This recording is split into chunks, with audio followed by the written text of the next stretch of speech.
नमस्कार। ब्रेक के बाद खबरों में एक बार फिर से आपका स्वागत है और बात करते हैं आदित्यपुर की। सरायकेला आदित्यपुर स्थित एनआईटी जमशेदपुर में 13वां दीक्षांत समारोह का आयोजन किया गया, जिसमें संस्थान के बीटेक, एमटेक, एमएससी, एमसीए तथा पीएचडी के कुल 1040 छात्र छात्राओं को डिग्री प्रदान की गई। कार्यक्रम में बतौर मुख्य अतिथि झारखंड के राज्यपाल सीपी राधाकृष्णन को शामिल होना था, लेकिन अपरिहार्य कारणों से राज्यपाल का आगमन टल गया। एनआईटी संस्थान के मल्टीपर्पज हॉल में आयोजित दीक्षांत समारोह में सेंट्रल यूनिवर्सिटी झारखंड के कुलपति Kshiti Bhushan Das, Jindal power and steel के अध्यक्ष Anil Singh, NIT board governance T Krishna Prasad, निदेशक डॉक्टर गौतम सूत्रधार मौजूद रहे। इस दौरान 663 छात्र छात्राओं को बीटेक की डिग्री प्रदान की गई, जबकि 42 को पीएचडी की डिग्री, 152 छात्रों को एमटेक, 94 को एमसीए, 84 एमएससी के छात्र छात्राओं को डिग्री प्रदान किया गया। संस्था के 2 छात्रों को गोल्ड मेडल से भी सम्मानित किया गया, जिसमें मेटलर्जिकल की छात्रा सायरी चटर्जी और एमएससी फिजिक्स के छात्र मेनिक भट्टाचार्य शामिल है। इसके अलावा 20 छात्रों को सिल्वर मेडल मिला। वहीं दीक्षांत समारोह में राज्यपाल ने वीडियो संदेश से छात्र छात्राओं को संबोधित किया। छात्र छात्राओं के उज्जवल भविष्य की कामना करते हुए राज्यपाल ने कहा कि छात्र छात्राओं की कड़ी मेहनत का नतीजा है कि उन्हें आज मेडल से सम्मानित किया जा रहा है। राज्यपाल ने कहा कि सफलता एक दिन में हासिल नहीं होती, इसके लिए आपको लगन के साथ मेहनत करना होता है। संस्थान ने आपके लिए रोड मैप तैयार कर दिया है, लेकिन इस पर छात्रों को ही आगे बढ़ना है। वहीं इस दौरान कार्यक्रम के समापन पर पत्रकारों से बातचीत के दौरान एनआईटी बोर्ड का गवर्नेंस टी कृष्ण प्रसाद ने कहा कि एनआईटी के इतिहास में पहली बार 42 छात्र पीएचडी की डिग्री हासिल किए हैं, जो गौरव की बात है। उन्होंने कहा कि एनआईटी कॉलेज रैंकिंग सुधार को लेकर भी लगातार बेहतर प्रयास हो रहे हैं। इस तरह बड़ा है, एब्सोल्यूट स्कोर तो बड़ा है, एब्सोल्यूट स्कोर जो है रैंकिंग के लिए एब्सोल्यूट स्कोर बड़ा है, लेकिन रिलेटिव टर्म है, कंपटीशन है, कंपटीशन तो होगा ही है, कोई खामोश बैठने वाला नहीं है। बाकी कॉलेज भी बहुत प्रयास करेंगे, बाकी एनआईटी, बाकी आईआईटी सभी प्रयास करेंगे। जैसे धनबाद में अभी है, बड़ी खुशी की बात है, धनबाद में जो कॉलेज है उनका रैंकिंग ऑल इंडिया में 17 है। फैंटास्टिक। एनआईटी वारंगल जहाँ से मैं जहाँ से ग्रेजुएशन किया हूँ, वहाँ का रैंकिंग 21 है, 21, और हम लोगों का रैंक 102 है। यहाँ हम लोग इस बात को लेकर चिंतित है, इसके ऊपर मंथन कर रहे हैं। भाई 102 से हमको अच्छा रैंक मिले, टारगेट क्या है वो भी देखना है। क्या 102 से आधा करके 51 आएंगे क्या? तो उसके लिए क्या करना है? लिमिटेड है, बट मैं हायर स्टडीज़ परस्यू करना चाहती हूँ, इसलिए मैं आईआईटी बॉम्बे चली गई हूँ डायरेक्टली बीटेक से पीएचडी करने के लिए। और वहाँ पे आफ्टर माय पीएचडी मैं अपना करियर आरएनडी या तो लेक्चरशिप मैं अपना परस्यू करना चाहती हूँ। इधर जमशेदपुर के गोविंदपुर थाना अंतर्गत टाटा मोटर्स के जोजोबेड़ा चेचिस यार्ड में ग्रामीणों ने पारंपरिक हथियार के साथ प्रदर्शन कर चेचिस यार्ड के मुख्य गेट को जाम कर दिया। ग्रामीणों का आरोप है कि जोजोबेड़ा स्थित खाता नंबर 6 और खाता नंबर 27 उनके पूर्वजों की जमीन है, जो 22 एकड़ है। 1986-87 में भूमि सुधार उप समाहर्ता द्वारा ग्रामीणों को दखल दिहानी दिलाई गई थी। तब से ग्रामीण अपनी जमीन पर ही रह रहे हैं। टाटा मोटर्स द्वारा कई बार वार्ता किया गया, लेकिन वार्ता विफल रही। एक बार फिर से आक्रोशित ग्रामीणों ने टाटा मोटर्स के जोजोबेड़ा स्थित टाटा मोटर्स के चेचिस यार्ड के मुख्य द्वार को पूरी तरह से बाधित कर पारंपरिक हथियार के साथ प्रदर्शन किया। गेट जाम देख टाटा मोटर्स कंपनी के लैंड डिपार्टमेंट के अधिकारी और गोविंदपुर थाना प्रभारी द्वारा प्रदर्शन कर रहे हैं। ग्रामीणों से वार्ता किया गया और एक बार फिर मंगलवार को वार्ता कर समस्या का हल निकालने की बात कही गई। जानकारी देते हुए सुरेंद्र भूमिज ने बताया कि ये जमीन हमारे पूर्वज मुंडा भूमिज के नाम पर है, जो 22 एकड़ है। इस जमीन पर टाटा मोटर्स द्वारा कब्जा कर लिया गया है। जमीन मुंशी भूमिज और आनंद भूमिज के नाम पर है। बावजूद इसके टाटा मोटर्स जोर जबरदस्ती कर जमीन पर अधिग्रहण कर रही है। उन्होंने कहा कि कंपनी प्रबंधन द्वारा मंगलवार को अगर वार्ता में कोई नतीजा नहीं निकला तो चेचिस यार्ड के गेट को हमेशा के लिए बंद कर देंगे। इन लोगों की मांग है कि जमीन के बदले मुआवजा दिया जाए। मामला यही है सर कि 2 महीना हो गया, अभी तक हम लोग का कोई सुनवाई नहीं हो रहा है। ये आजकल करते जा रहा है, इसीलिए हम लोग फिर इसको कब्जा में ले रहे हैं सर। ये जमीन किसका है? जमीन हमारा है सर। किसके नाम पर है? ये मुंडा भूमिज के नाम पर। कितना जमीन है? ये 22 एकड़ है। तो क्या किए आज आप लोग? आज हम लोग सुबह से प्रदर्शन कर रहे हैं, चिचिस जाम कर रहे हैं। हम लोग कोई सुन नहीं रहा है सर। तो आज प्रदर्शन कर रहे हैं? जी सर। तो पूरा ये क्या चेचिस वेचिस आज निकलने नहीं दिए हैं? नहीं निकलने देंगे सर। आज मैंने बात हुआ सर कि मंगलवार को आप लोग आइए, आप लोग का मांग पूरा होगा। कौन लोग आए थे? तेलको वाला लैंड ऑफिस वाला लोग, कंपनी प्रबंधक लोग आए थे? जी सर। क्या हुई वार्ता में? वो लोग बोले कि मंगलवार को आप लोग आइए, हम लोग वहाँ पर वार्ता करेंगे, आप लोग का मुआवजा हम लोग देंगे जरूर। इससे पहले भी आप लोगों का वार्ता हुआ था, क्या हुआ? कुछ नहीं हुआ सर, ऐसे ही बोलता है लोग, ऐसे बात करते ले जा रहे हैं सर। तो हम लोग मानते जा रहे हैं और हम लोग अगला बार फिर अगर मंगलवार के बाद अगर ये नहीं सुनता तो फिर हम लोग सील कर देंगे। यहाँ मांग क्या आप लोग? जमीन छोड़ देंगे, हम लोग को मुआवजा चाहिए। इधर राजधानी रांची के मरांगूम के Jaipal Singh astroturf hockey stadium में अंतर्राष्ट्रीय हॉकी संघ की ओर से एक प्रेस वार्ता आयोजित की गई। इस प्रेस वार्ता को FIH के अध्यक्ष ने संबोधित किया। FIH के अध्यक्ष ने प्रेस को संबोधित करते हुए कहा कि सर्वप्रथम झारखंड हॉकी और हॉकी इंडिया के साथ साथ झारखंड के मुख्यमंत्री हेमंत सोरेन को रांची में आयोजित महिला एशियाई हॉकी चैंपियनशिप ट्रॉफी 2023 के सफल आयोजन के लिए धन्यवाद दिया। उन्होंने कहा कि ओलंपिक मैचों के लिए तैयारी अभी से चल रही है। खिलाड़ियों के फिटनेस, सेफ्टी और वेलफेयर का खास ध्यान रखा जा रहा है। ओलंपिक में जो मैच होगा वह यूनिक होगा। पेरिस के बाद जो ओलंपिक लॉस एंजलिस में होना है, वहाँ पेरिस की तुलना में गर्मी अधिक होगी। ऐसे में ड्राई टफ तापमान और मौसम के साथ साथ बिना तालमेल बनाए खेलना आसान नहीं है। इसलिए खिलाड़ियों को सामंजस्य स्थापित करने के हर तरह की तैयारी कराई जा रही है और अब तक का ड्राई टफ का अनुभव अच्छा रहा है। आपने अगर एम्पावरमेंट एंड इंगेजमेंट स्ट्रेटजी अगर देखी है FIH की, ओके, जिसको मैंने खुद ज़ाती तौर पे डिवाइस किया है, वो आपके सवाल का बेहतरीन जवाब वो एम्पावरमेंट एंड इंगेजमेंट स्ट्रेटजी है। और मैं अपना ये सेना को कहूँगा, हॉकी इंडिया को कहूँगा कि इसको आप ज़रा थोड़ा सा वाइडली इसको डिस्ट्रीब्यूट कर दें। उसके 3-4 मेन फोकस हैं। एक तो जिन मुल्कों के पास, देशों के पास आर्टिफिशियल टर्फ नहीं है, और उनको हॉकी 5 का छोटा साइज़ का पिच दिया जाए और कोचेज़ जो हैं वाइडली दिए जाएं। हमने ये टारगेट किया है कि तकरीबन 30 से 40 कोचेज़ हर दिन साल का हमारी तरफ से दूसरे देशों में जाएं और उनके साथ काम करें। और हॉकी इक्विपमेंट का वाइड डिस्ट्रीब्यूशन जो कभी पहले नहीं हुआ, वो भी होने को जा रहा है। और तीसरी चीज़ है कि हम वो अगर कंपटीशन पे नहीं आ सकते छोटे देश, तो हम उनके पास कंपटीशंस को लेके जाएं। तो ये 4 पिलर्स हैं, इसके साथ हॉकी मुकम्मल हो जाती है। तो ये एक टारगेट है, बहुत अच्छा उसको रिसीव किया गया है। अभी लास्ट में यूरोपियन हॉकी फेडरेशन की जो यूरो हॉकी जिसे आप कहते हैं, उसमें मैंने डोजलडॉर्फ में और मुंशनग्लाडबाख में ये स्ट्रेटजी दोबारा प्रेजेंट की थी यूरोपियन नेशंस को, और अपनी की नोट स्पीच में। और अब अभी 4-5 दिन पहले पैन अमेरिकन जनरल असेंबली में भी उसको किया है। और आगे 28 नवंबर को मलावी में अफ्रीकन हॉकी की जो कांग्रेस होगी, उसमें भी उसको प्रेजेंट किया जाएगा। तो ये सारा फोकस ही उन ममालिक की तरफ है जिनका आपने इंडिकेट किया। इधर मुख्यमंत्री हेमंत सोरेन राज्य स्थापना दिवस के मौके पर 15 नवंबर को राज्य में कई योजनाओं का शुभारंभ करेंगे। इस दिन से आपकी योजना, आपकी सरकार, आपके द्वार कार्यक्रम भी आरंभ होगा। वहीं से स्थापना दिवस पर आपकी योजना, आपकी सरकार, आपके द्वार कार्यक्रम को सफल बनाने को लेकर जमशेदपुर प्रखंड कार्यालय के सभागार में प्रखंड विकास पदाधिकारी सच्चिदानंद महतो ने सभी 55 प्रखंड के मुखियाओं के साथ समीक्षा बैठक की। बैठक में उन्होंने समय पर सभी योजनाओं को पूर्ण करने को कहा।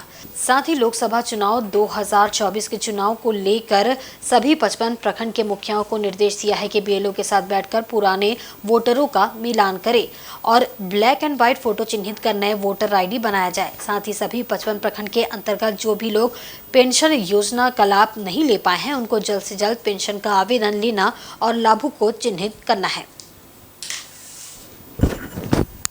अभियान जो चल रहा है 2024 का SSR 24, इसके अंतर्गत सभी BLO को फॉर्म 6 और ब्लैक एंड वाइट वाले इमेज वाले जो कि मतदाता है उसका सुधार करना, और जो मृत मतदाता है उनको जो है फॉर्म 7 भरवा करके जो है मतदाता सूची का जो है हमको सुधारीकरण करना। तो इस संदर्भ में जो है सभी मुखिया को, इसके साथ साथ पेंशन संबंधी जो भी सत्यापन हो रही है तो पेंशन के लिए भी हम लोग को निर्देश दिया गया है कि जितना भी पेंशन का सत्यापन हो रहा है उन सभी पेंशनधारियों का मोबाइल नंबर, आधार नंबर भी साथ में लिख करके वो जमा करेंगे। इधर आस्था के महापर्व छठ की तैयारियों को लेकर जिला पार्षद डॉक्टर कविता परमार द्वारा क्षेत्र के लोगों के साथ मिलकर बागबेड़ा, बड़ौदा घाट, खरकाई नदी छठ घाट की साफ सफाई का अभियान चलाया गया। दरअसल नदी घाट पर जगह जगह कचरों का अंबार लगा है जिससे छठ व्रतियों को भारी दिक्कतों का सामना करना पड़ता है, इसलिए घाटों की साफ सफाई को आवश्यक माना गया।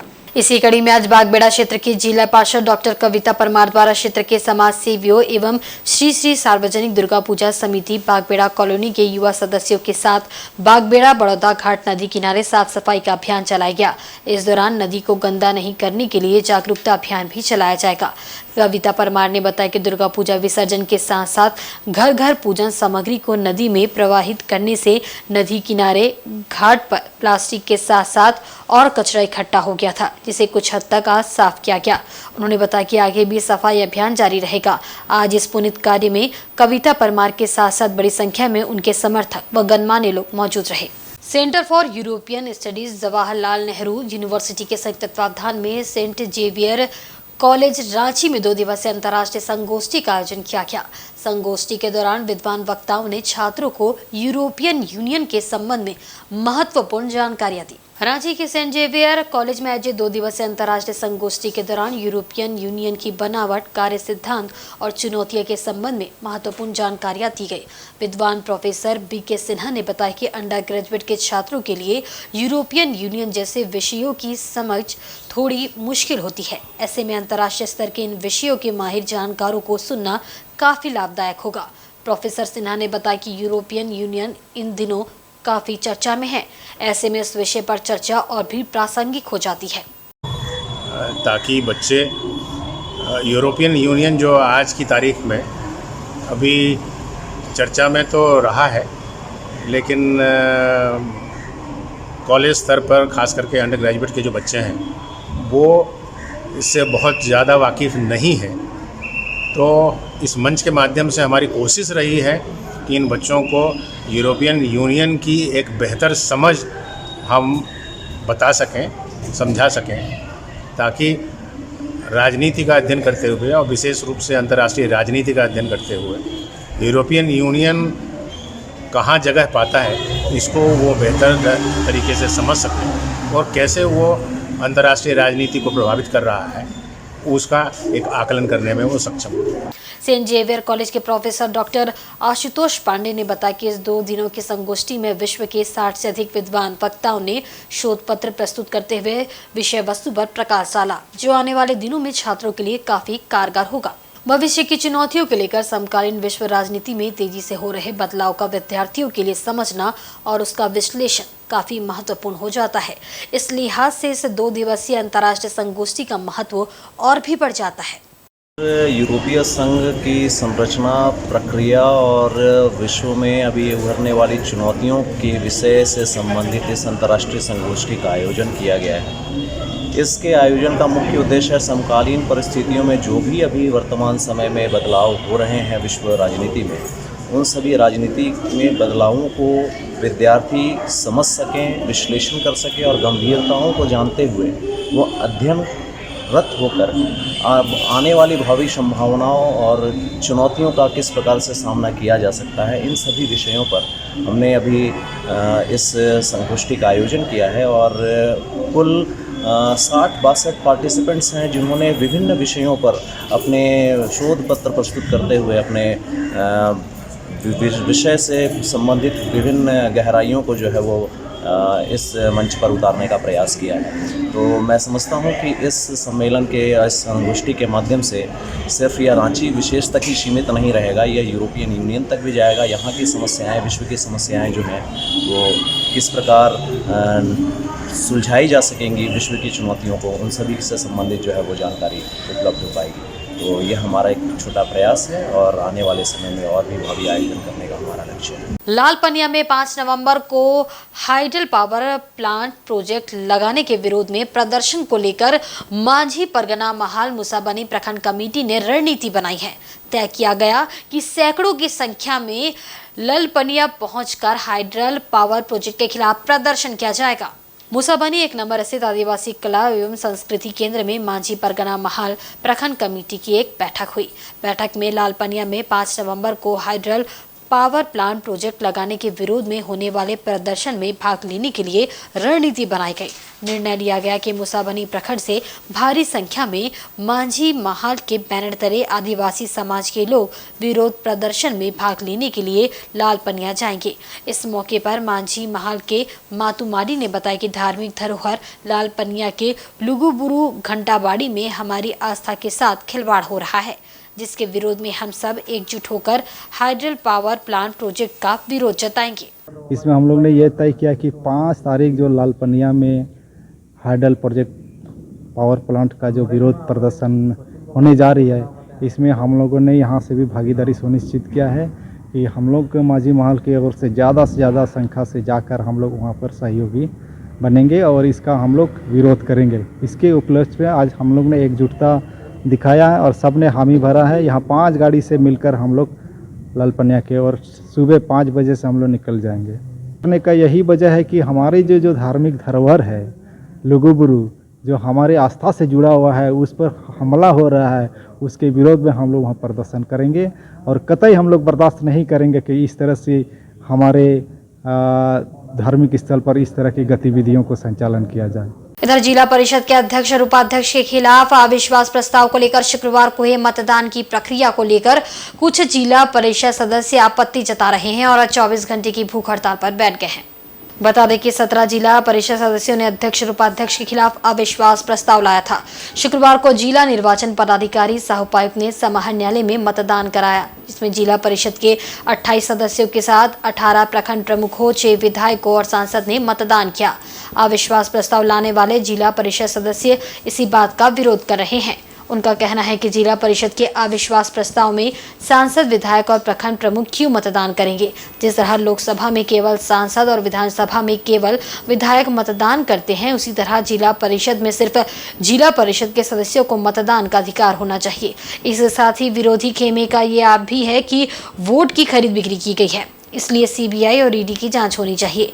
पंचायती राज के नियमों में बदलाव होना चाहिए ताकि जिला परिषद के बाहर के लोगों का हस्तक्षेप न हो। अपनी मांगों को लेकर विरोध जता रहे जिला परिषद सदस्य आज महात्मा गांधी की प्रतिमा के पास 24 घंटे की भूख हड़ताल पर बैठे हैं। क्या समस्या है उसको लेकर आज भूख हड़ताल पे बैठे हैं? देखिए, कल जो है हम लोग 17 जिला परिषद सदस्य हस्ताक्षर करते हुए अविश्वास प्रस्ताव लाए थे और उस अविश्वास प्रस्ताव में जिस तरह से वोटिंग हुआ, उस वोटिंग में विधायक, सांसद, प्रमुख, मंत्री का वोट जो है खरीद करके अपना पद को जो है बचा लिए हैं और जिसके विरुद्ध में हम लोग आज यहाँ 24 घंटा का भूख हड़ताल अनशन कर रहे हैं।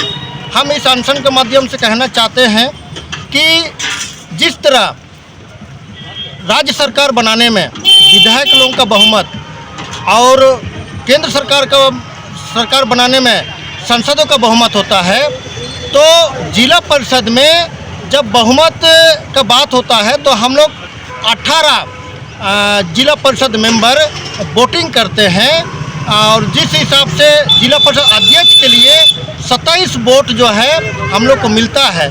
लेकिन यहाँ दुख इस बात का है कि इस वोटिंग को क्रॉस जो है प्रमुख के वोट के माध्यम से और विधायक सांसद के माध्यम से होने से जो 2/3 बहुमत के जो नियमावली है, उस नियमावली के हिसाब से उसका पद जो है बच जाता है। हम इस अनशन के माध्यम से यह कहना चाहते हैं कि एक देश में 2 अलग अलग कानून क्यों? जब विधानसभा और लोकसभा में जो है विधायक और सांसद तय करते हैं, तो जिला परिषद में जिला परिषद को तय करना चाहिए, ना कि प्रमुख और विधायक सांसद का वोट लेकर के जिला परिषद में अविश्वास प्रस्ताव को खारिज करना।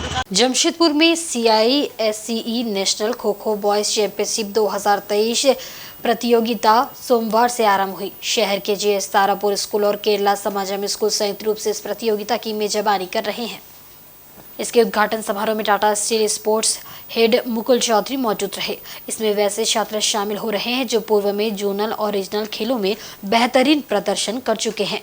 इस नेशनल खो खो चैंपियनशिप में देश भर के 10 रीजन से 400 प्रतिभागी शामिल हुए हैं। पहली बार खो खो खेल में पुरुष वर्ग का खेल हो रहा है, जिसमें चयनित प्रतिभागियों को आगे खेलने का मौका मिलेगा। बताते चले कि खेल व खिलाड़ियों को बढ़ावा देने और प्रोत्साहित करने के लिए टाटा स्टील के सहयोग से विभिन्न स्कूलों द्वारा समय समय पर खेल प्रतियोगिताओं का आयोजन किया जाता है। बढ़ाने दिया जा रहा है, बहुत कम जब सुनने को मिलता है, but I am very happy कि खो खो पूरे इंडिजिनस गेम है, हिंदुस्तान का अपना गेम है और हम भी इसको खेल के बड़े हुए तो इसमें बहुत मज़ा आता है। लेकिन कहीं ना कहीं दूसरे बाकी गेम जो पॉपुलर है, हम जो टीवी पे दिखते हैं वगैरह, जिनकी वजह से वो उनकी पॉपुलैरिटी इतनी ज़्यादा शहरों में और काफ़ी सारी जगह पे है नहीं, लेकिन इसको प्रमोट करना और अपने आप में इतना बड़ा प्लेटफॉर्म देना बहुत बड़ी बात है। इसलिए हम ये ऑर्गेनाइजर्स को बहुत बहुत बधाई देते हैं कि उन्होंने इतना अच्छा किया। तो ये एक्चुअली बैनर CISC के अंतर्गत ये गेम्स हो रहा है। तो ये गेम्स होने का ये है कि पहले जोनल खेला जाता है, मतलब जमशेदपुर जोन के बच्चे एक दूसरे के साथ कम्पीट करके वो टीम चुना गया रीजनल के लिए, फिर रीजनल में कम्पीट हुआ और फिर रीजनल से नेशनल लेवल। अब यहाँ से बच्चे SGFI में जाएंगे। 10 रीजन से आए हैं ऑल ओवर इंडिया के। नॉर्थ इंडिया है, नॉर्थ वेस्ट है, नॉर्थ से 2 है, फिर आपके साउथ से कर्नाटका है, तमिलनाडु है and I think these 2 regions. Then west Bengal है, नॉर्थ ईस्ट है, बिहार झारखंड तो है ही। तो इस तरह से 10 रीजन्स से बच्चे आए हैं जो अलग अलग स्कूल्स में पढ़ते होंगे, सारे CISC के बैनर तले। और पहली बार, पहले तो गर्ल्स का होता था खो खो, लेकिन पहली बार बॉयज खो खो ऑर्गेनाइज किया जा रहा है और बिहार झारखंड को मौका मिला था, तो हम लोगों ने सोचा कि ये बहुत अच्छा मौका है कि पहली बार कम से कम हम ही लोग स्टार्ट करें जमशेदपुर से, क्योंकि जमशेदपुर को जाना चाहता है स्पोर्ट्स के लिए। और भगवान श्री सत्य साई बाबा के 98वें जन्म उत्सव पर चक्रधरपुर पंच मोड़ स्थित श्री सत्य साई बाबा मंदिर में रक्तदान शिविर का आयोजन किया गया। इस रक्तदान शिविर में लोगों ने बढ़ चढ़कर हिस्सा लिया और रक्तदान किया। श्री सत्य साई सेवा संगठन चक्रधरपुर के युवा संदेश वाहक द्वारा आयोजित श्री सत्य साई बाबा मंदिर में पहला रक्तदान शिविर था। ये शिविर शनिवार सुबह 10 बजे से लेकर शाम 5 बजे तक चला। इस शिविर में भाजपा नेता अशोक सारंगी, समाज सेवी विनोद भगेरिया, डॉक्टर विजय गागराई सहित अन्य लोग शामिल हुए। सभी ने रक्तदाताओं और आयोजकों का हौसला बढ़ाया। समाज सेवी साहब पीपुल्स वेलफेयर एसोसिएशन के सचिव डॉक्टर विजय गागराई न सिर्फ शिविर में शामिल हुए बल्कि शिविर में रक्तदान भी किया। उन्होंने कहा कि उन्हें जब भी मौका मिलता है वे अपना रक्तदान करते हैं। ये उनका 30वां रक्तदान है। उन्होंने कहा कि जब तक वे जीवित रहेंगे मानव जीवन को बचाने के लिए समर्पित रहेंगे और उनकी संस्था भी समाज को लाभ पहुंचाने और उनकी मदद करने का कार्य करती रहेगी। शिविर में चाईबासा ब्लड बैंक के कर्मचारियों द्वारा रक्त संग्रह किया गया। वहीं शिविर को लेकर श्री सत्य साई बाबा के अनुयायियों में भारी उत्साह देखा गया। ये मेरा 30वां रक्तदान है। मानव जीवन को बचाने के लिए मैं डॉक्टर विजय सिंह गागराई और मेरा संस्था हमेशा मानव सेवा के क्षेत्र में सदैव सेवारत है और विजय सिंह गागराई जितना दिन जिंदा रहेगा, उनका शरीर जितना दिन स्वस्थ रहेगा, वो अपना सारा जीवन मानव सेवा के प्रति समर्पित कर देगा। ये मेरा दृढ़ निश्चय और मेरा प्रतिज्ञा है। मैं आज ये जो रक्तदान कर रहा हूँ, मैं स्वेच्छा से शिरडी साई और शिरडी साई मंदिर के जो श्रद्धालु हैं या सत्य साई जो है, मैं उनके बुलाव पे, शिरडी साई के बुलावा पे आज मैं स्वैच्छिक रक्तदान कर रहा हूँ। मेरा समाज के लोगों से यही आह्वान है, यही संदेश है। मानव जीवन को बचाने के लिए आप स्वैच्छिक रूप से जहाँ भी रक्तदान शिविर लगता है आप आके स्वैच्छिक रक्तदान करें और लोगों का जीवन बचाने में पुण्य के काम के साथ साथ समाज के प्रति अपना जिम्मेदारी और वफादारी को निभाएं। और आज के बुलेटिन में बस इतना ही। कल फिर हाजिर होंगे कुछ नई खबरों के साथ। तब तक देखते रहें इंसाइड झारखंड न्यूज। नमस्कार।